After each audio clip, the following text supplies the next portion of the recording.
What is going on, guys? Welcome back to the channel, and today I will be reviewing Three Billboards Outside Ebbing, Missouri. It was directed by Martin McDonagh, and it stars Frances McDormand, Woody Harrelson, Sam Rockwell, and Peter Dinklage in a small role. And it tells the story of Mildred Hayes, a mother in a small town of Missouri whose daughter was raped and murdered. With no arrests or accusations made after 7 months, Mildred decides to put up 3 billboards just outside of town to hold the police accountable and get them to continue investigating her daughter's murder and find the person responsible, and she will stop at nothing to do so. This film came out in 2017, and it was one of the most highly praised films of that year. It was getting a lot of buzz, a lot of people were talking about it. It was nominated for 7 Oscars, and it won 2 of them. Now, obviously, I wanted to see it. Obviously, I was hearing a lot about it when it came out, and I was just hearing all this stuff, and since I've always been so in love with the film industry and movies and filmmaking in general, I obviously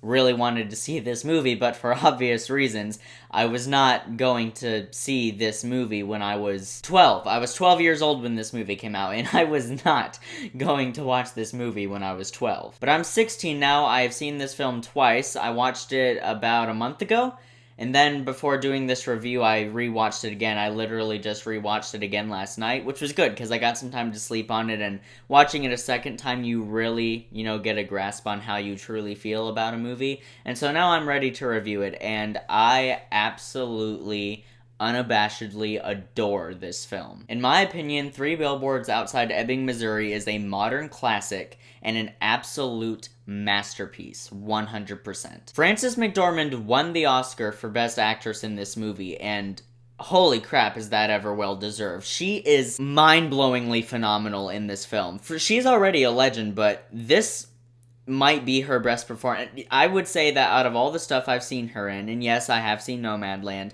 I would say that this is definitely her best performance to date. Because she plays this mother who is just such a hard-nosed person, and she's just so determined at exacting justice for her daughter and catching the person responsible. And she is so focused on that. She's devoted her entire life to it. It is literally all she cares about. And some of the things she does and says in this movie to try to get one step closer to solving the crime, and to also just show some people up, some of these things are truly shocking. Some of these scenes, they come completely out of nowhere, but they work so well because of that performance and because of how well written this movie is, as brutal as it may be. This movie is emotionally and morally crushing in every sense of the word. It is a staggering film, and it is a very morally challenging movie, because some of the things that Mildred does, morally, it's kind of on the fence.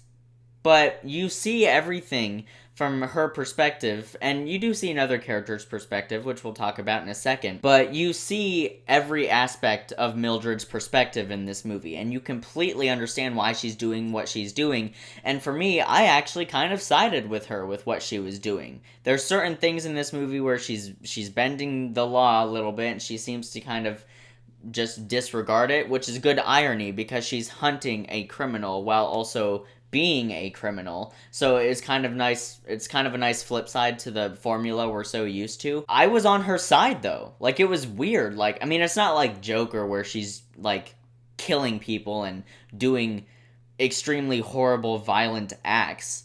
It's not that grand scale, I wasn't on Arthur Fleck's side for a good half of that movie. In this movie, I was on her side for the entire time. Everything she does, I was like, I completely understand that, and I am with you.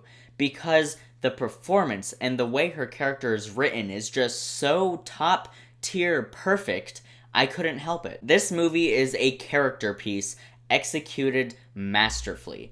And let that sink in. This is a character piece.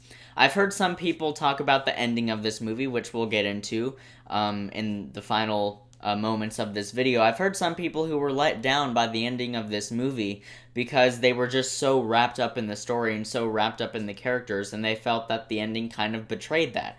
I actually feel the exact opposite, but like I said, we're going to talk about that in a second. The reason that doesn't bother me is because this is a character piece. Now, yes, technically it's a crime drama, but at its center, it is a character study of Mildred and Sam Rockwell's character, who is also an incredibly written character, and the film is very risky with that character because you hate him for the majority of the film, and then it dares to throw in an arc for him in which he could possibly be redeemed. It might be confusing if you haven't seen the movie, but if you've seen the movie, some of the stuff this character does and says makes you hate him so much that the thought that he could possibly be redeemed is just... it doesn't seem possible at all, in any sense. But really, at the center of the movie, it is Frances McDormand. This is unabashedly her film, 100% her piece, and it's very much focused on Mildred as a character. This is taking place in a very small, narrow-minded rural town.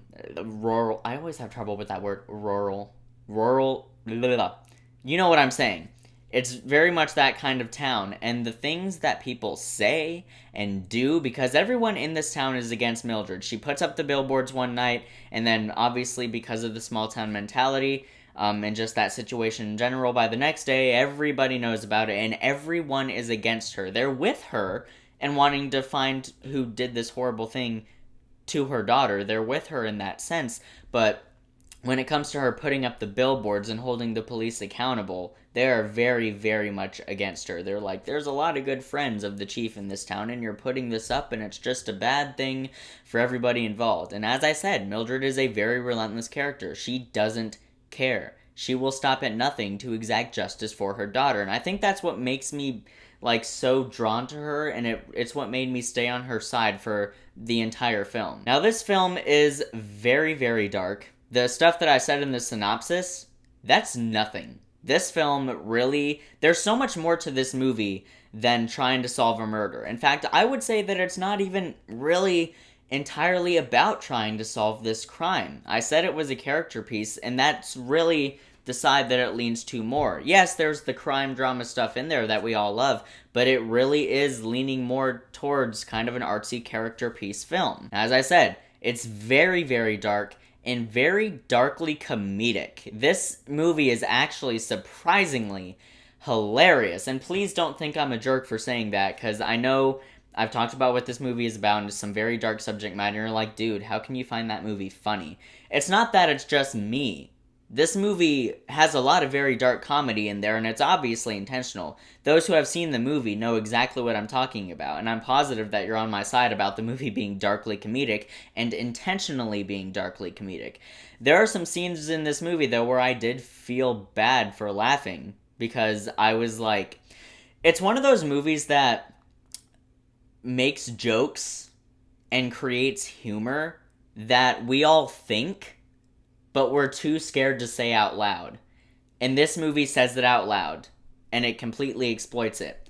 And that was wonderful, because yes, the movie can be very dark and very disturbing and very depressing at times because of the subject matter, but dark comedy, that's very much my thing. So whenever it was in this movie, it was just kind of refreshing. It was actually kind of a levity. It's weird, because the humor was about the stuff that made the movie depressing in the first place, but it's humor, so it kind of added that levity, and it kind of just made the film a little bit more bearable. Now, don't get me wrong, if there was no humor in this movie, this would still be a great movie. It just wouldn't be a movie that I would want to rewatch as often as I do. There's also some extremely satisfying and crowd-pleasing moments in this movie that were extremely unpredictable. There's actually a lot of scenes in this movie where I was like, I know where this is going, I've seen this 1,000 times, this is so cliched, and then it completely flips the coin, and it goes in a completely different direction than I expected, and it was just so refreshing and just so satisfying. And in regards to the crowd-pleasing aspect, there are scenes in this movie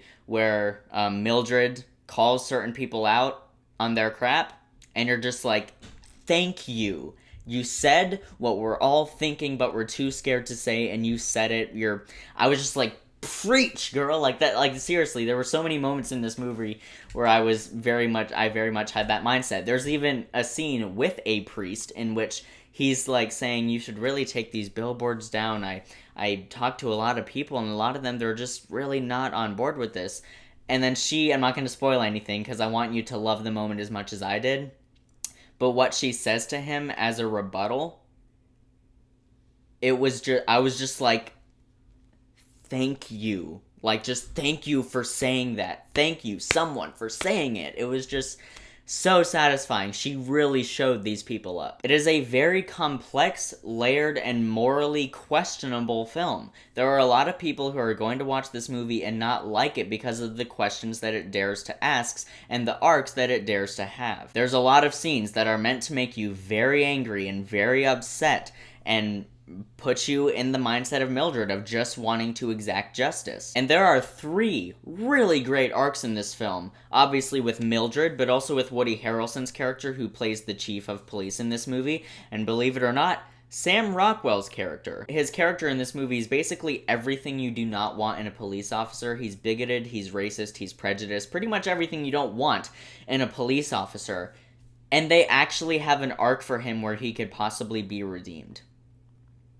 That's insane. No director of higher fame than Martin McDonagh today would ever think of even including that in their film.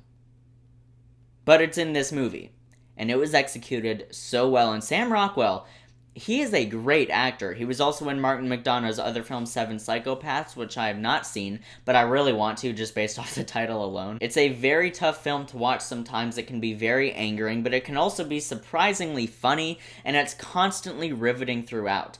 The tones are balanced perfectly. Now, as I said, it is a very dark and very depressing movie at times, and it's dealing with some really messed up subject matter, and Woody Harrelson's character's arc in particular, a lot of people they're gonna be very iffy about that, but I just thought it was executed so beautifully. It gave me goosebumps, it brought tears to my eyes. I just didn't think it could have been done better. Yeah, this movie is incredible. I love it. It is a modern masterpiece, a modern classic, and it is going to go down in history, in my opinion, as one of the best films ever made. Now, I know I haven't really talked about much about the technical aspects. It's also all great across the board. Like, the directing and the cinematography and the writing, the score, it's all very, very good. There's a main theme in the score in this movie that I just absolutely love. I haven't even downloaded it yet. I need to download that score. That will be a nice thing to listen to when I'm running or riding my bike. Or writing a scene in one of my scripts that's like a very crowd-pleasing moment. Oh my gosh. The possibilities, man. Man, I really love this movie. So yeah, guys, I absolutely adore this movie. Three Billboards Outside Ebbing, Missouri is a modern masterpiece. It is going to go down in history as a classic, in my opinion, and I'm going to give it an A+. So guys, Three Billboards, have you seen it? What did you think about it? Let me know down in the comments. Thanks so much for watching this video. It really does mean a lot. I'll see you in the next one, and until then, keep writing, keep shooting, and keep editing.